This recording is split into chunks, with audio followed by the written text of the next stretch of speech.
2025년도 부활절 감사 주일 예배에 함께 나눌 말씀의 제목은 세상에서 가장 중요한 질문입니다. 세상에서 가장 중요한 질문. 여러분은 세상에서 가장 중요한 질문이 뭐라고 생각하십니까? 흔히들 인생은 나는 누구인가? 라는 질문에 대한 답을 찾아가는 여정이다 라고 말합니다.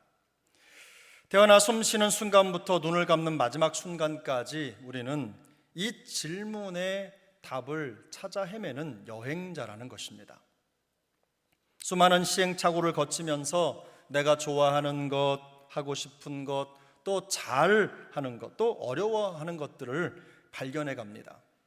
그리고 그 속에서 기쁨과 슬픔, 또 성공과 실패, 만남과 이별 등 수많은 경험에 자기 자신을 비춰가면서 진정한 자기 모습을 찾아가는 것이 인생입니다. 그러나 이보다 더 중요한 질문이 있습니다. 우리가 자주 부르는 찬양 중에 선한 능력으로라는 찬송곡이 있습니다. 여러분 아십니까? 선한 능력으로.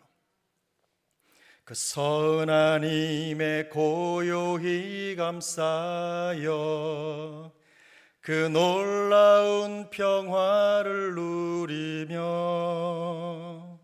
나 예수님과 함께 걸어가네. 나 성령님과 새 날을 여네. 그 선한 능력 우릴 감싸시니 믿음으로 일어날 일 기대하네. 주 언제나 우리와 함께 계셔 하루 또 하루가 늘 새로워. 할렐루야. 이 찬양의 가사를 쓴 사람은 독일의 신학자 본 회퍼입니다. 그는 나치 시절에, 독일의 나치 시절이죠, 히틀러에게 저항을 하면서 그리스도의 삶이란 과연 어떤 것인가에 대해서 깊이 고민하고 묵상했던 목회자였습니다. 그는 결국 히틀러에게 굴복하지 않고 사형을 당하게 됩니다. 이 찬양의 가사도 사형 집행을 앞둔 그가 1944년도 성탄절이 됐을 때 그의 약혼녀에게 써서 보낸 글입니다. 그가 남긴 옥중 서간에는 오늘날 우리의 신앙과 삶은 나는 누군가라고 묻는 것이 아니라 예수 그리스도는 누구인가라고 물어야 한다. 바로 거기에서 우리의 신앙과 삶이 시작되기 때문이다. 이런 말이 적혀 있습니다. 제가 조금 의역해서 번역을 해드렸지만 바로 이런 내용이 바로 그 글에 담겨 있어요. 나는 누구인가? 라는 질문이 중요하지 않다는 말씀을 드리는 것이 아닙니다. 성도는 예수 그리스도는 누구이신가에 대한 분명한 고백과 결단을 내려야만 진정한 자신을 발견하고 그리고 구원받은 자의 삶의 방향이 향하는 진정한 목적과 목표를 찾아낼 수 있는 것입니다. 오늘 본문에서 주님은 제자들에게 똑같은 질문을 하셨습니다. 본문 27절부터 29절이죠. 예수와 제자들이 빌립보 가이사랴 여러 마을로 나아가실새 길에서 제자들에게 물어 이르시되 사람들이 나를 누구라고 하느냐? 제자들이 여짜와 이르되 세례 요한이라 하고 더러는 엘리야 더러는 선지자 중에 하나라 하나이다. 또 물으시되 너희는 나를 누구라 하느냐? 베드로가 대답하여 이르되 주는 그리스도시니이다 하매. 예수님과 제자들은 빌립보 가이사랴 지방으로 가고 계셨습니다. 빌립보 가이사랴라고 하는 마을은요, 이스라엘의 최북단에 있는 지역이었는데 이스라엘과 이방의 경계 지역을 뜻하는 도시입니다.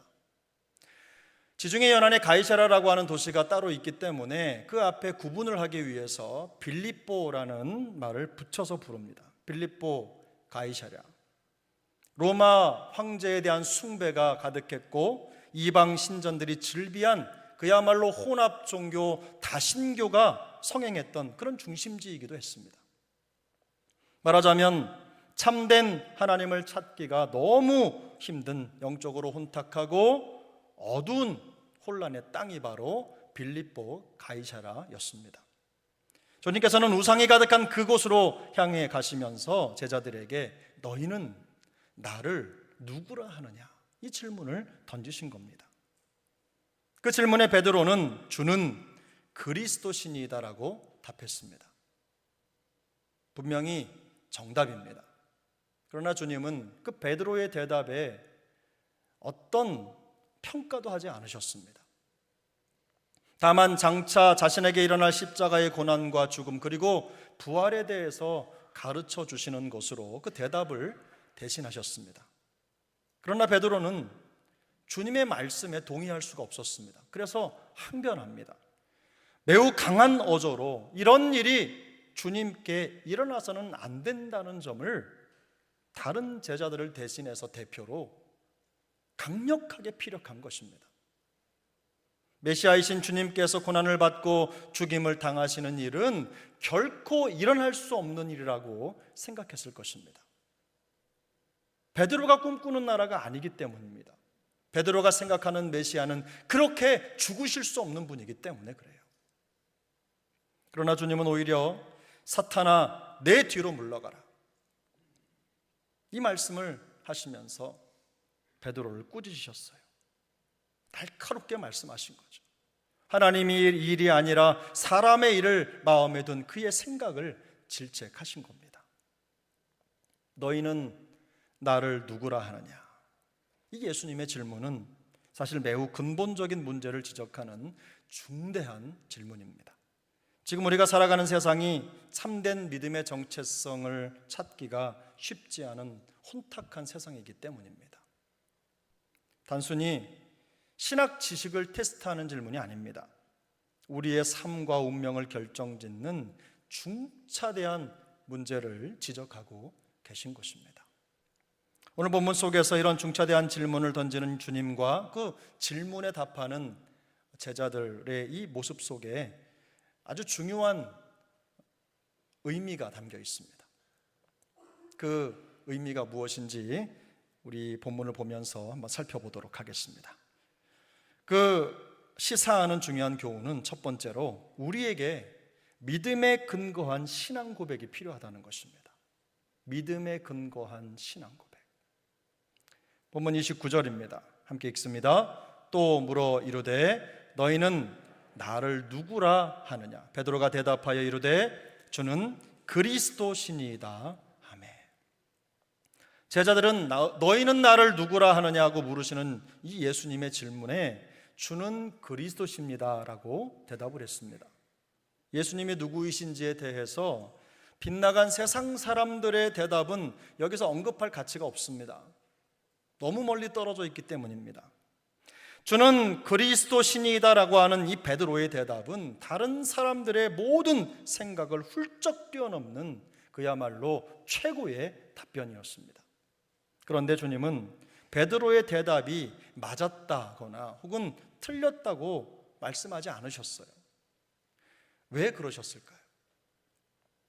마지막 우리 마가복음 3장의 11절을 함께 읽겠습니다.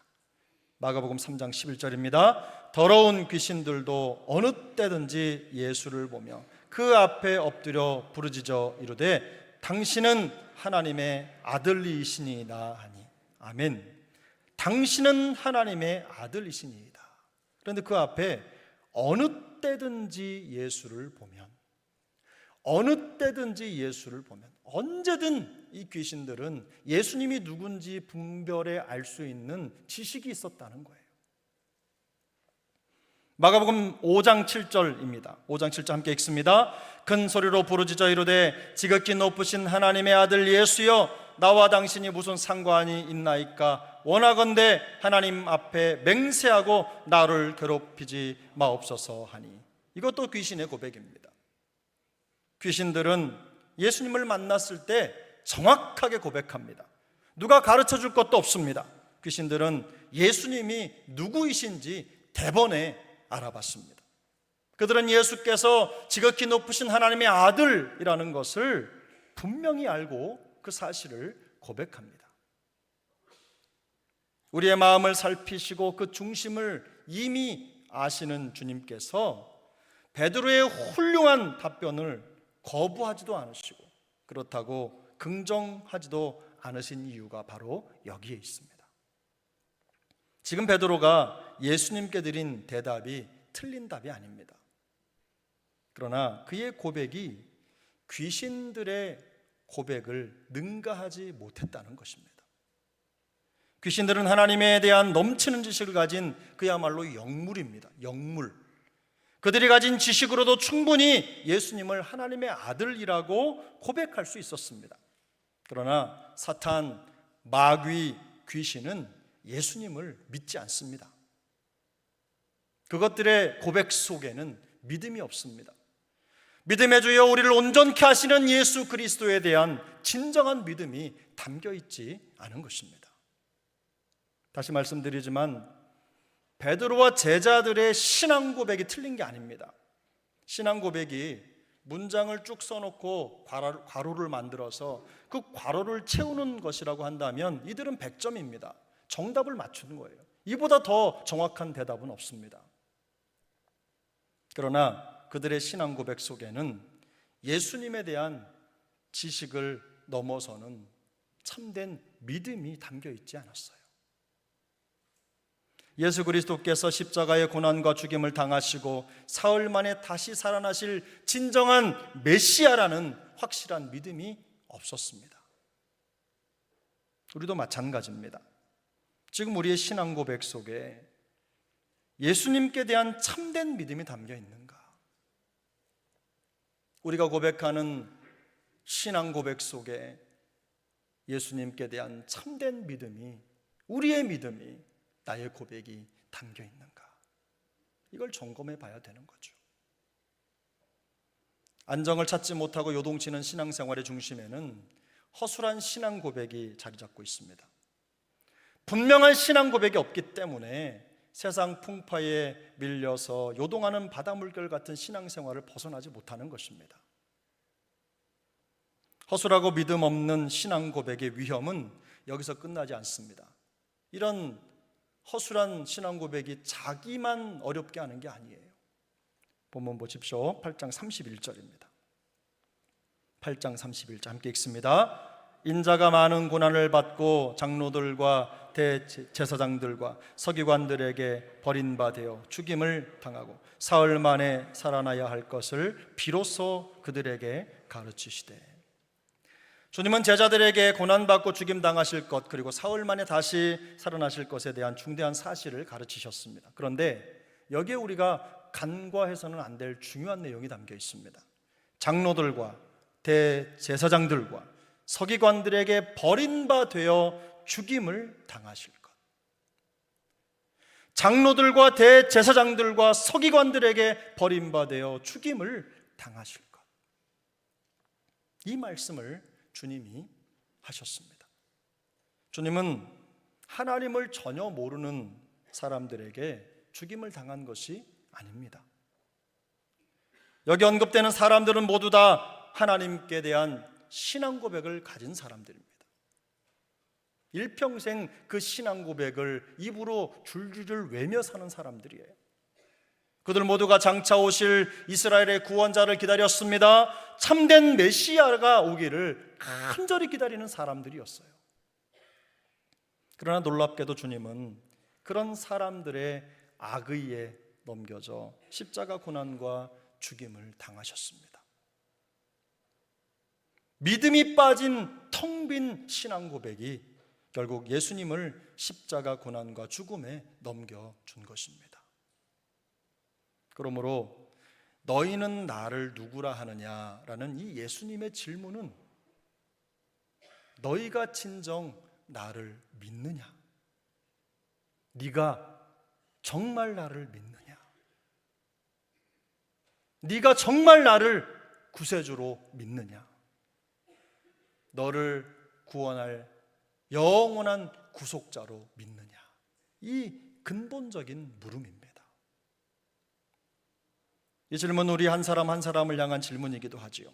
교회에 다니고 주일 예배에 출석하느냐 안 하느냐 하는 것이 이 주님이 물으신 질문에 대한 분명한 답변이 되지는 못합니다. 인생에 난관이 있고 인간관계에 어려움이 있을 때마다 감정 조절 잘 안 되고 신앙생활이 불안하고 사명이 흔들린다면 하나님께 대한 참된 신앙 고백이 자신의 삶을 붙들고 있는지를 돌아봐야 합니다. 바로 그것이 전조 증상이기 때문입니다. 매일 주일 예배에 참석하고 열심으로 교회를 다닌다 하더라도 우리는 매일 매 순간 우리의 믿음과 신앙을 점검해야 합니다. 예수 그리스도를 향한 우리의 신앙 고백이 진짜로 믿음으로 꽉 채워져 있는지를 돌아보고 어긋난 믿음의 태도를 수정하고 바로 잡아야 되는 것입니다. 그럴 때 세상 풍파에도 흔들리지 않는 견고한 신앙생활을 할 수 있는 것입니다. 흔들리지 않는 신앙생활을 이어갈 수 있는 것입니다. 우리 모두에게 이런 믿음의 신앙 고백이 있기를 예수님의 이름으로 축복합니다. 인생의 가장 중요한 질문을 사이에 두고 예수님과 제자들이 나눈 이 대화의 두 번째 의미는 우리의 신앙 고백은 반드시 생각과 행동으로 나타나야 한다는 것입니다. 본문 32절 33절입니다. 우리 함께 읽겠습니다. 드러내놓고 이 말씀을 하시니 베드로가 예수를 붙들고 항변하매 예수께서 돌이키사 제자들을 보시며 베드로를 꾸짖어 이르시되 사탄아 내 뒤로 물러가라.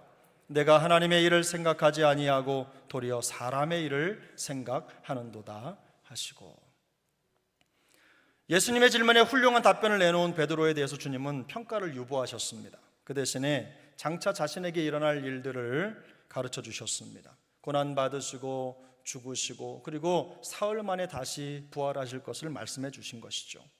그러나 바로 그때 베드로가 예수님께 항의합니다. 항변합니다. 주님께서 드러내놓고 고난받고 죽으실 것이라고 말씀하셨기 때문이에요. 주님께서 말씀하신 이 메시아의 모습은 베드로가 생각하고 기대했던 메시아 왕국의 모습이 아니었습니다. 그래서 화가 난 거예요. 내 기대와 내 소망에 맞지 않으니까 화가 나는 거예요. 그런데 주님은 날카로운 말씀으로 항변하는 베드로를 꾸짖으셨습니다. 사탄아 내 뒤로 물러가라. 내가 하나님의 일을 생각하지 아니하고 도리어 사람의 일을 생각하는도다. 이것은 베드로를 사탄이라고 단정짓는 말씀이 아닙니다. 마음속에 가진 생각이 예수님을 시험하고 대적했던 사탄의 방식과 똑같은 방식으로 자리 잡고 있다는 것을 지적하신 거예요. 주님을 시험하고 대적하는 사탄의 방법이 항상 이랬습니다. 누가복음 4장인데요. 우리 누가복음 4장을 함께 읽겠습니다. 4장 1절부터 3절입니다. 예수께서 성령의 충만함을 입어 요단강에서 돌아오사 광야에서 40일 동안 성령에게 이끌리시며 마귀에게 시험을 받으시더라. 이 모든 날에 아무것도 잡수시지 아니하시니 날수가 다함에 줄이신지라. 마귀가 이르되 내가 만일 하나님의 아들이거든 이 돌들에게 명하여 떡이 되게 하라. 마귀는 굶주려 있는 예수님을 찾아가 그 육신의 연약함을 파고들었습니다. 사단 마귀의 공격은 항상 이런 방식입니다. 우리의 연약함을 내버려 두지 않는 거죠. 빈틈이 보이면 그 틈으로 들어와서 우리를 공격하는 겁니다. 이뿐만이 아닙니다. 예수님께 천하만국을 다스릴 권세를 주겠다고 유혹했어요. 벼랑 끝에서 뛰어내려라. 그러면 하나님이 정말로 너를 보호하시는지 그렇지 않은지 알게 될 것이다. 이런 이야기를 하면서 하나님의 능력을 의심하게 했어요. 이러한 사단의 유혹과 시험은 예수님이 선택한 십자가의 고난과 죽음에 대해서 정면으로 부정하는 것입니다. 그런데 베드로의 생각이 이랬다는 겁니다. 베드로는 십자가의 고난과 죽음을 통해서 세상을 위한 대속을 이루려고 하시는 주님의 방법을 이해하려고 하지 않았어요. 우리도 이런 경우가 참 많잖아요. 내 생각과 다르면 받아들이기가 참 어렵죠. 주님이 이런 과정을 통해서 무엇을 하시려고 그러실까 고민하고 주님의 관점에서 생각하고 길을 찾아가는 게 아니라 내 생각과 다르면 무조건 반대하고 혹은 싫어하고 불편한 감정이 드러나잖아요. 고난도 없고 죽음도 없는 메시아 왕국을 기대하는 베드로에게 예수님의 이 말씀은 청천벽력과도 같았습니다. 그래서 화가 난 거예요. 그런데 주님은 이런 베드로를요 사탄에 비유해서 말씀하십니다. 내가 하나님의 일을 생각하지 아니하고 도리어 사람의 일을 생각하는도다. 베드로가 책망을 받은 결정적인 이유는 그의 생각이 사람의 일에 대한 생각으로 가득했기 때문입니다. 그 마음에 사람의 생각만 가득 찬 거예요. 하나님의 생각은 없고. 여기서 말하는 사람의 일이란 풀어보면 이런 겁니다. 하나님의 관심사에 놓여있지 않은 사람의 생각, 하나님의 관심사에서 벗어난 마음의 상태, 바로 이것이 사람의 일입니다. 사람의 일이 구체적으로 무엇인지 밝히는 것도 필요하겠지만 더 중요한 것은 베드로의 마음을 사로잡고 있는 생각이 하나님의 뜻에서 상당히 빗나가 있었다는 데 문제가 있는 것입니다. 빛 좋은 게살구라는 말이 있습니다. 여러분 다 아시죠? 빛 좋은 게살구. 겉모습은 그럴듯하고 좋아 보이지만 실제로 맛은 없고 품질이 낮아서 거의 쓸모가 없는 경우를 두고 비유하는 말입니다. 실속 없이 겉만 번지르르한 것을 말하는 것이죠. 겉과 속이 달라서 예수님께 꾸중을 듣는 베드로를 보면서 빛 좋은 게살구가 떠올랐습니다.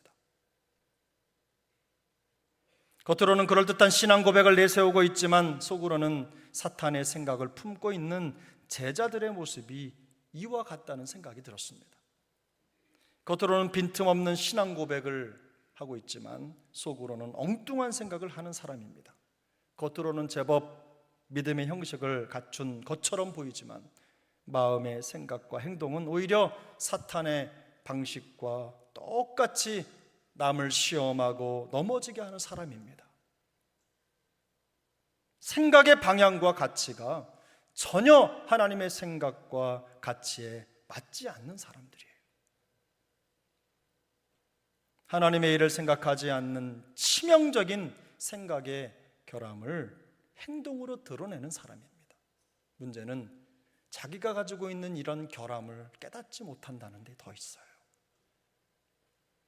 그러나 이것은 진정한 믿음으로 신앙을 고백하는 사람들의 모습이 아닙니다. 우리 함께 빌립보서 1장 20절 21절 말씀을 찾아 읽겠습니다. 빌립보서 1장 20절 21절입니다. 나의 간절한 기대와 소망을 따라 아무 일에든지 부끄러워하지 아니하고 지금도 전과 같이 온전히 담대하여 살든지 죽든지 내 몸에서 그리스도가 존귀하게 되게 하려 하나니 이는 내게 사는 것이 그리스도니 죽는 것도 유익함이라. 아멘. 사도 바울은 성도의 신앙 고백과 생각이 일치되어야 된다는 것을 강조합니다. 그 고백과 생각이 하나가 돼서 일관된 모습으로 나타나야 하기 때문입니다. 그 일관된 모습이란 신앙 고백이 생각이 되고 삶이 되는 거예요. 자기가 가진 신앙 고백에 부끄럽지 않은 생각으로 그리스도를 존귀하게 하는 것입니다. 살든지 죽든지 자기의 삶을 통해서 그리스도가 영광을 받으시게 하는 거예요. 공갈빵 같은 신앙이 아닙니다. 믿음의 속이 꽉 찬 단팥빵 같은 그런 신앙이 되기를 원하고 바라는 것입니다. 우리 모두가 이런 믿음을 갖게 되기를 바랍니다. 살든지 죽든지 우리의 삶을 통해서 그리스도가 존귀하게 되는 진정한 신앙 고백의 소유자들이 다 될 수 있기를 예수님의 이름으로 축복합니다. 이제 말씀을 정리하겠습니다. 주님은 빌립보 가이사랴로 향하는 길에서 제자들에게 너희는 나를 누구라 하느냐라고 물으셨습니다. 빌립보 가이사랴는 온갖 우상 숭배의 중심지입니다. 참된 신앙의 대상을 찾는 것이 거의 불가능한 곳이 바로 빌립보 가이사랴가 보여주는 현실입니다. 영적으로 보면 어둠과 혼란이 끊이지 않는 땅이 바로 빌립보 가이사랴였어요. 우리가 사는 땅하고 너무 닮았습니다. 그런 혼란의 현실로 들어가는 그 길목에서 주님은 제자들에게 너희는 나를 누구라 하느냐라고 물으셨어요. 이것은 정답과 오답 사이에 그 중간지대가 있는 그런 질문이 아닙니다. 명확한 질문입니다. 명확한 질문이에요. 이것도 아니고 저것도 아닌, 이쪽인지 저쪽인지 구분이 안 되는 그런 답을 하는 그런 질문이 아니에요. 그런데 이 질문에 제자들은요, 반은 맞고 반은 틀린 대답을 했습니다. 그야말로 그들의 대답은 중간지대였습니다. 중간지대. 혼란의 땅에서 넘어지고 흔들릴 수밖에 없는 속이 텅텅 빈 신앙 고백을 하고 있는 것입니다. 사실 겉으로 보기에 완벽한 신앙 고백은 있지만 생각이나 행동은 사탄과 똑같은 이 제자들의 모습은요, 우리의 자화상이고 또 현실이기도 합니다. 주님께서 오늘 우리를 통해, 우리 말씀을 통해서 우리에게 이 질문을 하시는 거예요. 너는 나를 누구라 하느냐? 주님께서 우리에게 바라시는 것은 우리의 삶이 주님께 드려지는 온전한 신앙 고백이 되는 것입니다. 삶 자체가 신앙 고백이 되는 것. 그렇게 되기 위해서는요, 사람의 일로 표현된 이 잘못된 의도를 버려야 돼요. 잘못된 의도. 잘못된 의도란 하나님의 생각에 관심을 두지 않는 마음의 상태입니다. 우리의 마음속에 하나님과 관심이 연결이 되지 않는 모든 생각이 다 잘못된 의도라는 거예요. 특별히 나쁜 생각이나 악의적인 행동이 아니라고 해도 얼마든지 하나님의 뜻을 벗어나고 거역한 행동이 될 수 있습니다. 착한 사람이 천국 가는 게 아닙니다. 예수 그리스도를 믿는 사람이 천국 갑니다. 착한 사람이 거룩한 사람이 아닙니다. 하나님의 일을 생각하는 사람이 거룩한 사람입니다. 십자가가 거룩하기 때문에 예수님의 고난과 죽음이 의미를 갖는 것이 아닙니다.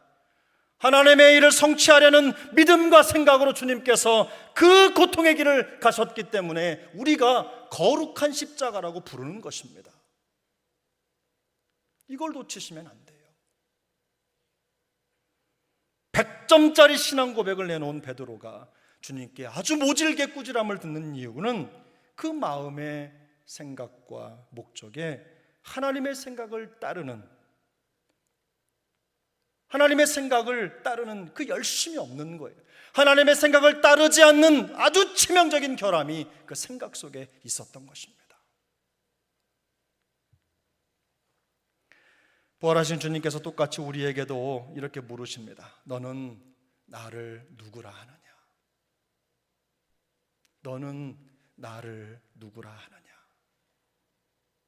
주님의 이 물음에 저는 그리스도시요 살아계신 하나님의 아들이십니다라고 아주 또렷하게